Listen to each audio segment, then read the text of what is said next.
Hello, good evening.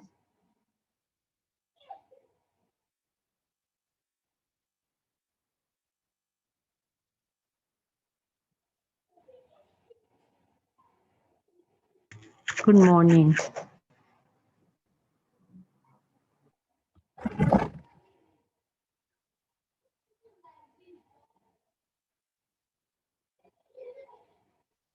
Good evening.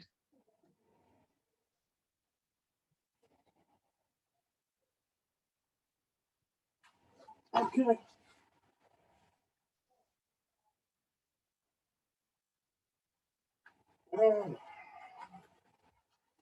Oh. Okay, I hope I'm audible. Let me start recording. Okay, good evening. Okay, good evening. I cannot hear you. Oh, really? Sorry. Hello, can you hear me? Yes, we can hear you.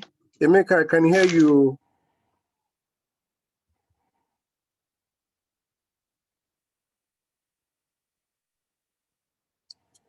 Hold on, sorry.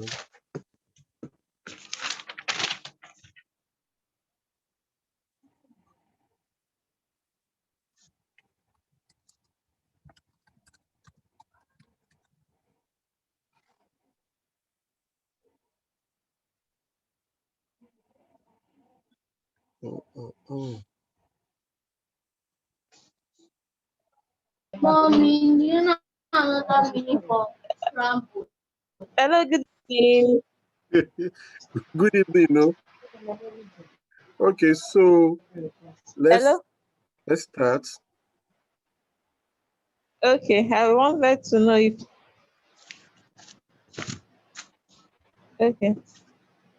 Okay, so good evening all. First of all, my name is Razak. Like we had it earlier, we had this class or this session before we had yesterday. Basically, it's going to be on the growth, like the lecturer talked about it yesterday. And well, I would have loved to put in more, but well, time couldn't permit. So what I'm trying to do is to still run this slide slightly. Then I'll still need to move to the lecturer slide yesterday to complete the whole thing. I tried to make it my own content, but well, time won't permit. So my apologies in this regards. And then once again, nobody's perfect here. We are all learning, but at least the fact that if you had been here the first time I presented this with what the lecturer said yesterday, and still here, being the third time, I'm quite sure you'll be able to deal with this part of this course, like you don't need to just go back to go and review most of these things. Okay, so trying to check my, okay. So this is the course objective that's for economic development. So it's one of the reasons why we'll continue to hear about developing countries, less developed countries, and all that. Yes, this is basically why we're taking this course. So this is the objective.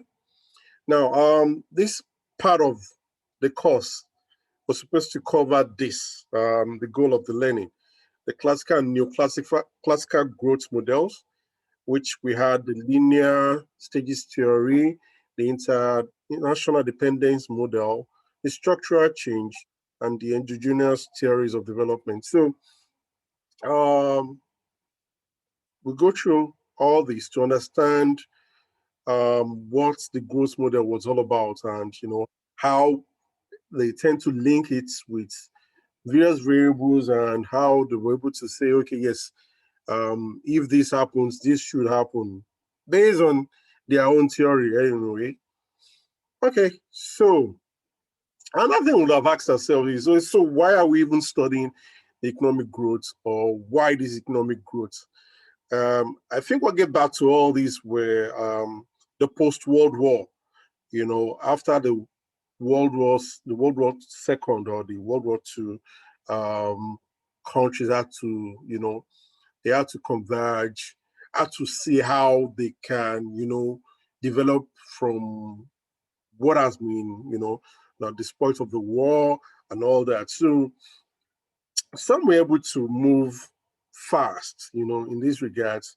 And that was why, this whole study came up much later, like 60s, 70s, with what has been studied about some other countries in some other region. So the classical theory is basically meant to explore the historical and intellectual evolution in scholarly thinking about how and why development does or does not take place. So we will do this by examining these four major and often competing development theories. So the first, like we have it yesterday, and like we had it, was the linear stages of growth model. And like you will credit this American man for that, Rostow, for that linear stages of growth model. Later on, we had the AK model, which is still dedicated partially to this. Then we moved to the patterns of structural change. So this talk about the structural change, and one of those theorists there was Lewis. Then from there we'll move to international dependence revolution. So that talks about still the wide gap between the developed and the developing, and the kind of influence they had, why why they promoted some things, and why they continue to have this wide gap between the two regions, or will I say the two economies per se. So we also talk about the neoclassical free market counter revolution. This is more recent. This is still what we're still dealing with technically. If I will put in my own opinion, it's still what we're still dealing with at the moment. So this is the linear stage approach. So based on the theories, there are two things we need to understand. The theories and the pattern of structural change in modern economic theory and the statistical analysis to portray what a developing country must undergo to succeed in generating and sustaining rapid economic growth. Second, the international dependence revolution, yes, but this linear stages approach basically, had this capital fundamentalism, meaning,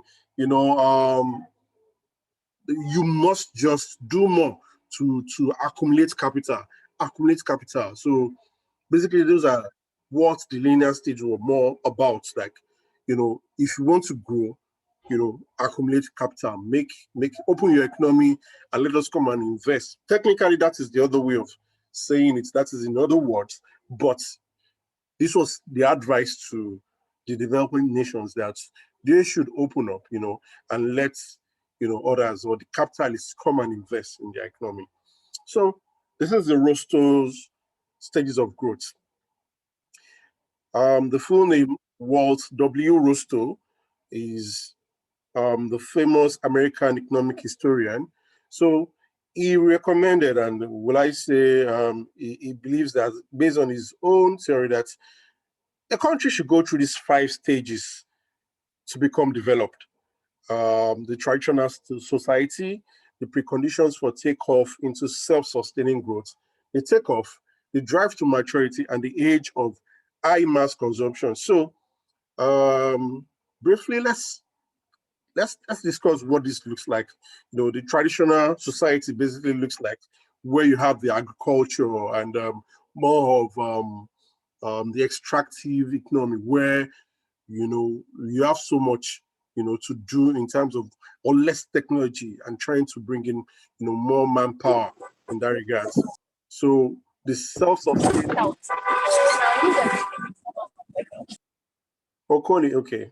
So the sustenance agricultural style, is more predominant here, or will I say the primitive time, is what we have in traditional society. So the preconditions for takeoff into self-sustaining growth. So yes, at this stage, you expect that you have, some facilities, structures in place to ensure that you can have, a takeoff, So this is where, we have some kind of mix up, when we're related to Nigeria. Yes, we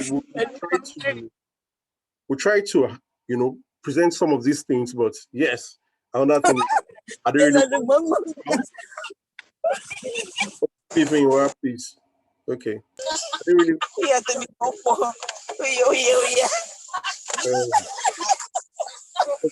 Wait, I beg, can you mute those people that are laughing? What is wrong with them? They don't even know that they are laughing. I don't even know. okay. I think it's muted now, but I don't know why. Okay, so I'll try. It's muted now, so let's just see. Okay, so the takeoff basically is where you have some, good, how do I say it? Just like we have a reference yesterday being Rwanda. Yes, you look so enterprising and forthcoming, promising in that regard with your economy and what you're doing. So the drive to maturity is basically where you expected that you can now produce so much, aside the fact that when you compare what you're doing, what you're producing for the economy, then again, you can as much, export, not at the detriment of your nation now.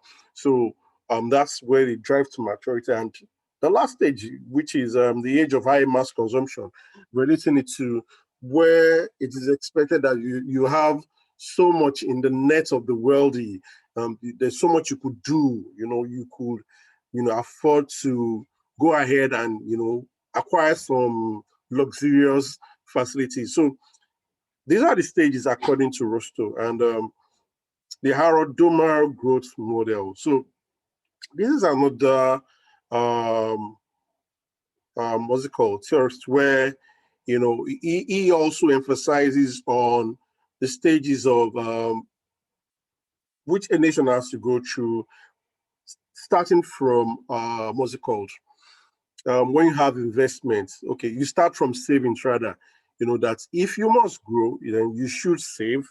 When you save, you invest. When you invest, it comes, it results to national capital output, and this could be seen from what is written here. So every economy must save a certain proportion of the national income, if only to replace one out of impaired capital goods.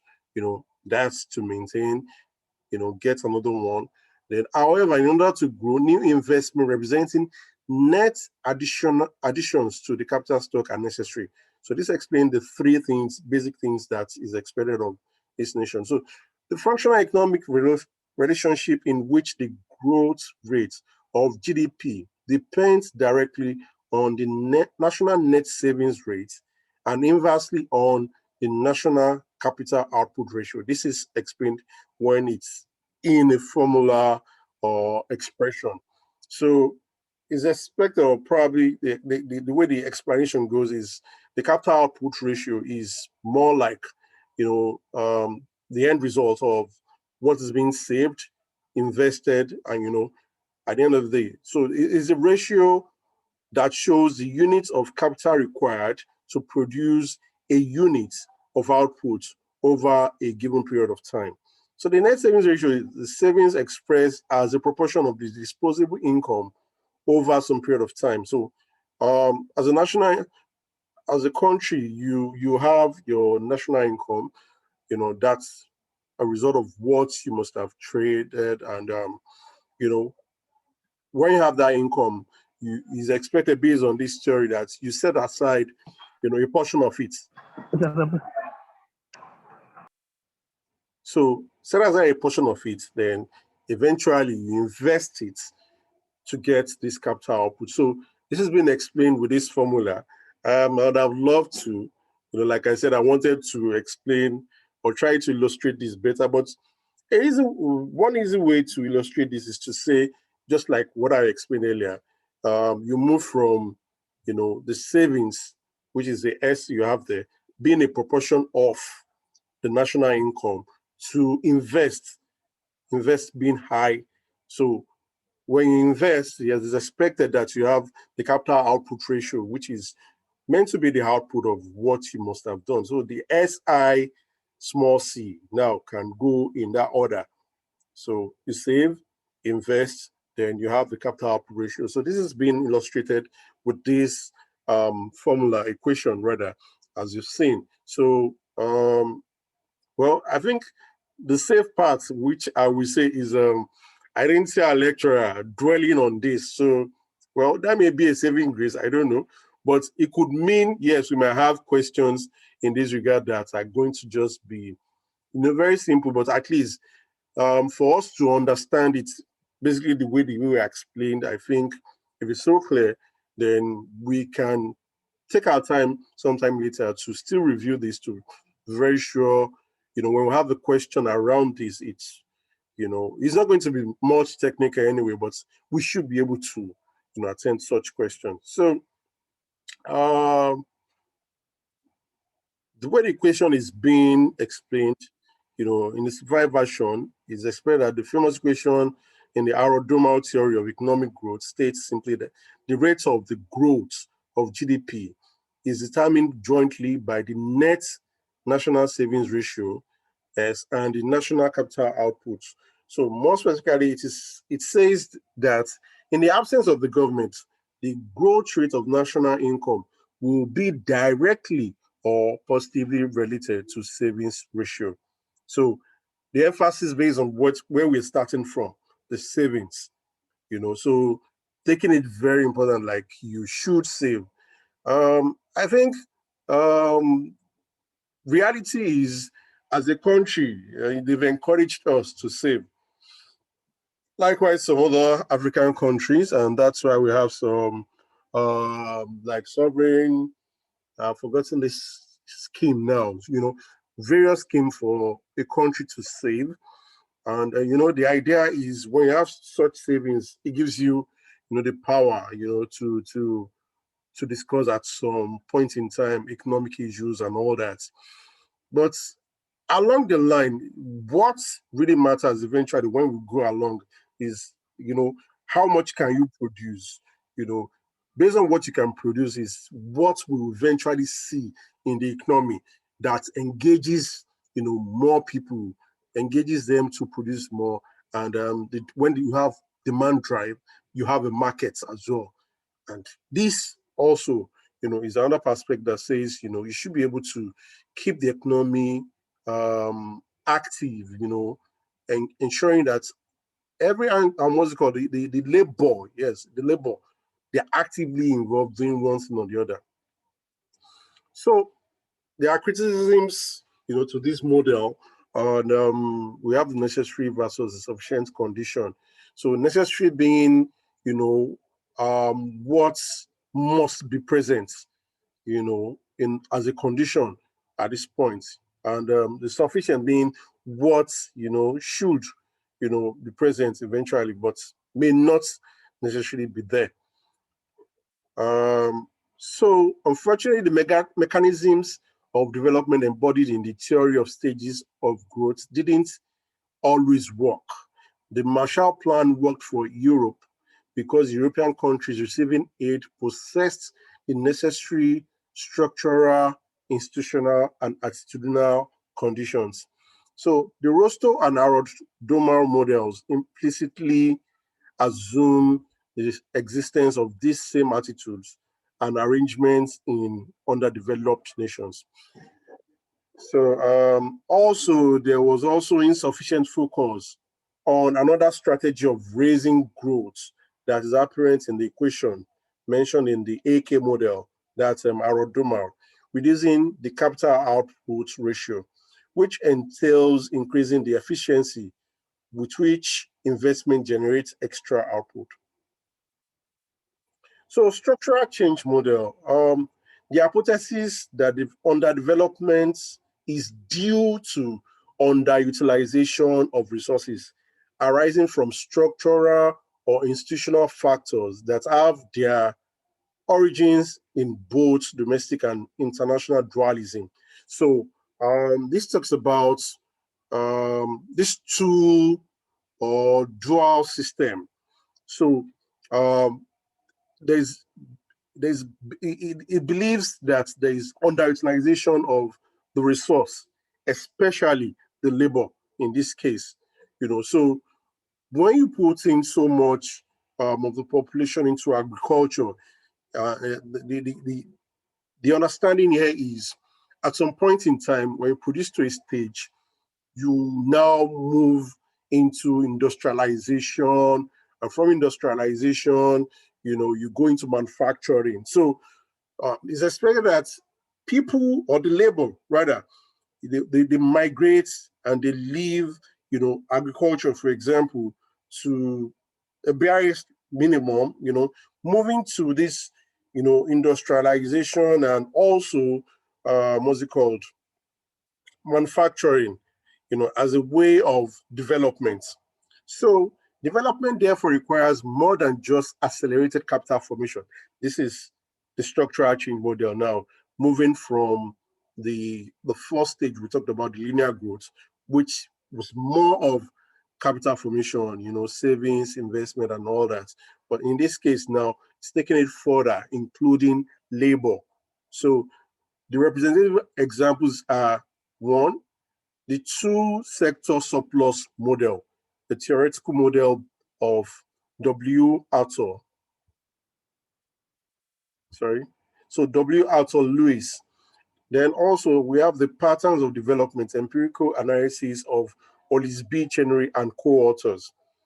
So Lewis two-sector model, a theory of development in which surplus labor from the traditional agriculture sector is transferred to the modern industrial sector, the growth of which absorbs the surplus model, promotes industrialization, and stimulates sustained development. So just like I explained earlier, that's what Lewis believes here. So this is the basic principle of what Lewis, was trying to project with his model. So, but basically the structural transformation is a process of transformation where the contribution of manufacturing sector to the national income eventually surpasses the contribution of the agricultural sector. So it's taking like what we have in Africa. Technically, we have more of agricultural sector producing. Anyway, let's just take it like how do I say it? Let's take Africa back like 20 years or 30 years, where we have more of Africa, agricultural sector, doing things. And this is where we have more of the labor.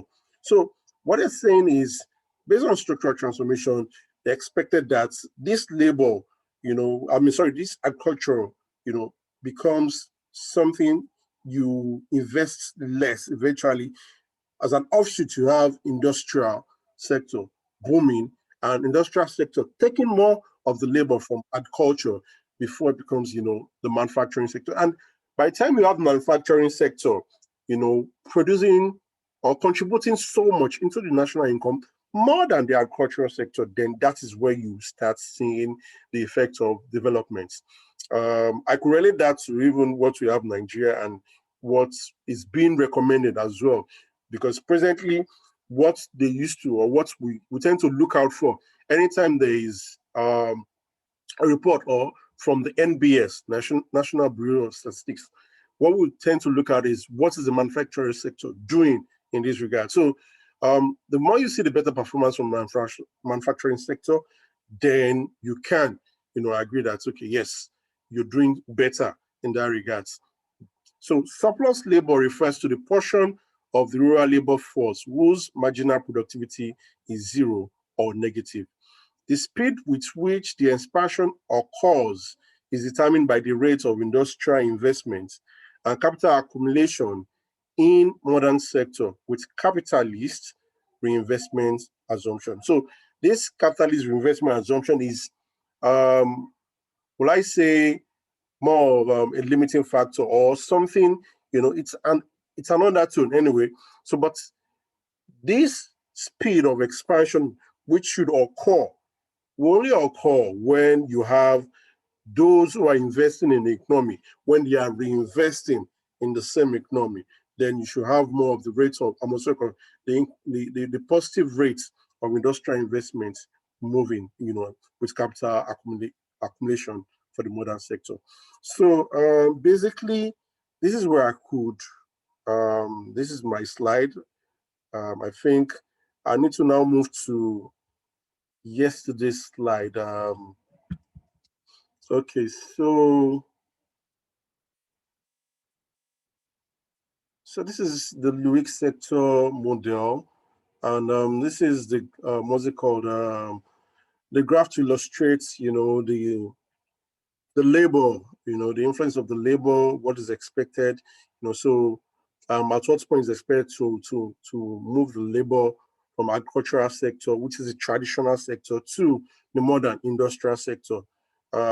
Unfortunately, I can't explain the bit of the graph here. So we have the criticism for the Lewis model, which is the rate of labor transfer and employment creation may not be proportional to the rate of modern sector capital accumulation. So, like I said, one of the criticism we had there was that unless you have the capitalists reinvesting. So surplus labor in rural areas and full employment in urban. So like the lecturer said yesterday, there are cases where even the rural areas were, developing further than the urban area. So this also is also one of the criticism. Institutional factors, yes, you need to have the institutions in place. Then the assumption of diminishing returns in modern industrial sector. Okay, so this is still part of the Lewis. So pattern of development.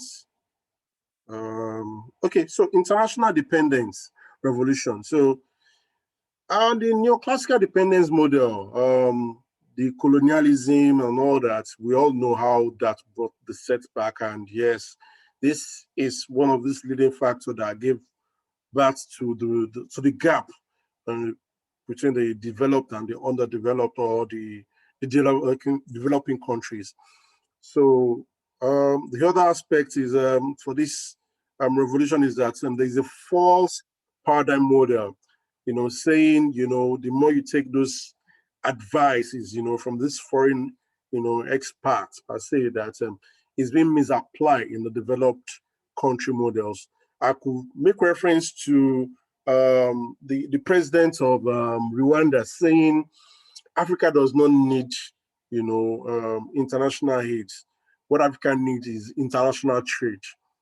So we should be given the platform to trade better, not what we have presently. So if African is being, projected to produce and trade accordingly, yes, we might, be better developed now.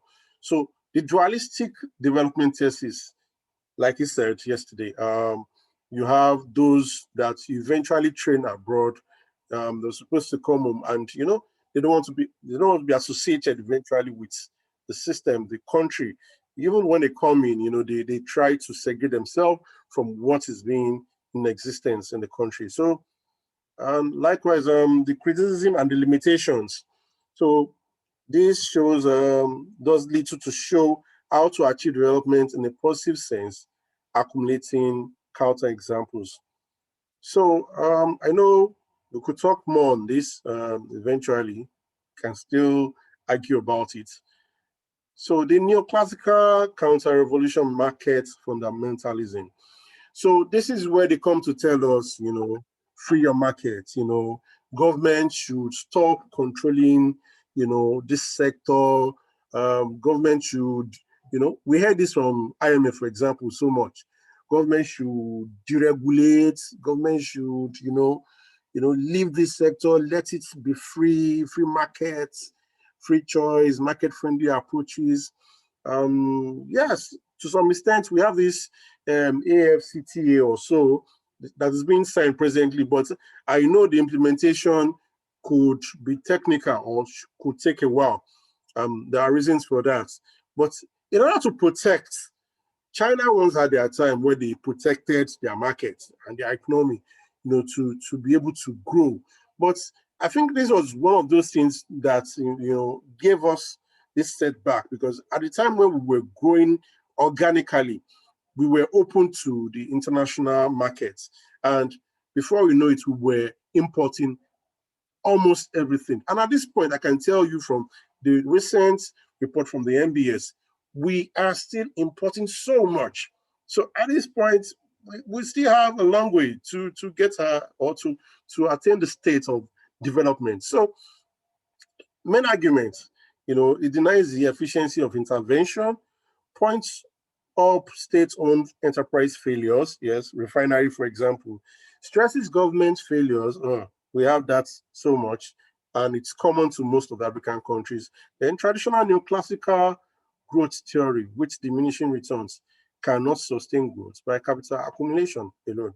So this is the states of the whole thing, and I think I might need to round up at this point. So maybe we can now discuss.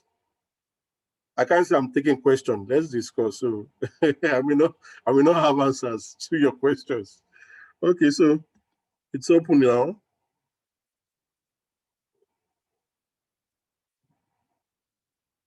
Hello. Hello.